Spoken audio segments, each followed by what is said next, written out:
आपल्या सर्वांना जागतिक योग दिनाच्या मी खूप खूप शुभेच्छा देतो। आणि आज जागतिक योग दिनाच्या निमित्ताने आपल्यामध्ये उपस्थित असलेले माननीय शिवप्रकाशजी, राम शिंदेजी, रवींद्र वायकरजी, ज्यांनी आम्हाला निमंत्रित केलं ते अमित साटमजी, पवन त्रिपाठीजी, केशव उपाध्यायजी, दीपक कोटेकरजी, दीप्ती वाईकर, प्रीती साटम, सुनीता मेहता, सुधा सिंग, रोहन राठोड, संध्या पत्की, उषा पटेल, उपस्थित सर्व योग शिक्षक आणि सर्व या ठिकाणी योग करण्याकरता आलेल्या भगिनी आणि बंधूंनो, आपल्या सर्वांनाच याची कल्पना आहे की योग ही आमची अतिशय प्राचीन जीवन पद्धती आहे। ही आमची अतिशय प्राचीन अशी चिकित्सा पद्धती आहे।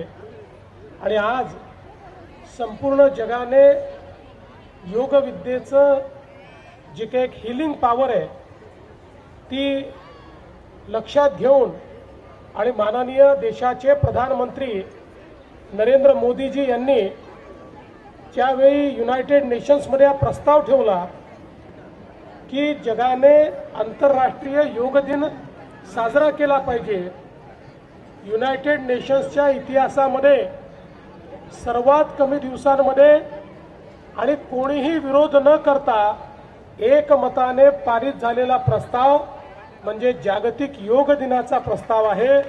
ही आपल्या भारताकरता अत्यंत गौरवाची गोष्ट आहे।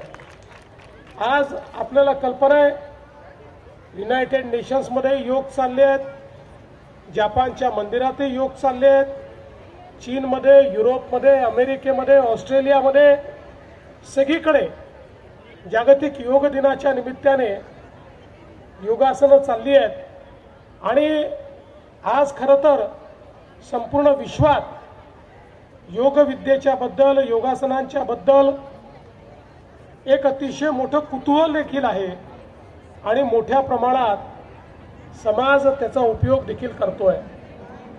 योग विद्येचं सगळ्यात महत्त्वाचं जर काही असेल तर केवळ या विद्येने शरीरावर फोकस केलेला नाही, तर शरीर, मन, आत्मा या सगळ्या गोष्टींचा एकात्म विचार हा योग विद्येमध्ये केलेला आहे। आणि म्हणूनच व्यक्ती केवळ शरीर नाही आहे, तर व्यक्ती आत्माही आहे, व्यक्ती मनही आहे। आणि हे सगळं मन हे या सृष्टीशी जुडलेलं आहे। एक वेगळं बंधन आपलं या संपूर्ण सृष्टीसोबत आहे।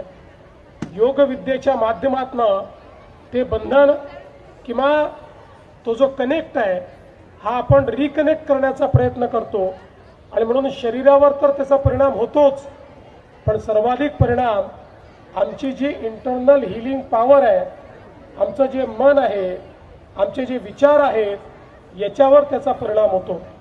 आणि म्हणूनच आज आंतरराष्ट्रीय योग दिनाच्या निमित्ताने मी सर्वांना शुभेच्छा देत असताना आपण सर्व लोक निरोगी राहूया।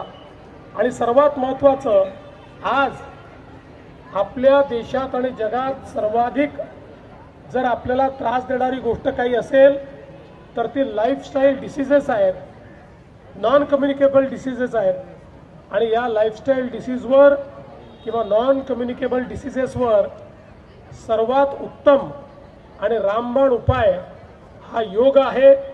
आज आपण म्हणतो नवीन पिढी आमची जी आहे त्यांच्यामध्ये खूपदा आपल्याला ऐकायला मिळतं की आम्हाला डिप्रेशन आहे, पण योग करणाऱ्याला कधी डिप्रेशन येत नाही। योग करणारा कुठल्याही मानसिक स्थितीमध्ये आनंदाने त्या ठिकाणी प्रत्येक परिस्थितीचा सामना करू शकतो। आणि म्हणूनच आपल्याला आपल्या भविष्यातली पिढी घडवण्याकरता देखील या योग विद्येचा प्रचार आणि प्रसार केला पाहिजे। मी पुन्हा एकदा जागतिक योग दिनाच्या निमित्ताने आपल्या सर्वांचं मनापासून अभिनंदन करतो। अमितजींनी या ठिकाणी मला निमंत्रित केलं त्याबद्दल त्यांचे आभार मानतो। आणि सर्व योग शिक्षकांनी अतिशय सुंदर अशा पद्धतीनं आपल्याकडनं योग करून घेतले, त्याबद्दल त्यांच्या सर्वांच्या प्रती कृतज्ञता या ठिकाणी व्यक्त करून मी माझे 2 शब्द संपवतो. धन्यवाद. जय हिंद, जय महाराष्ट्र.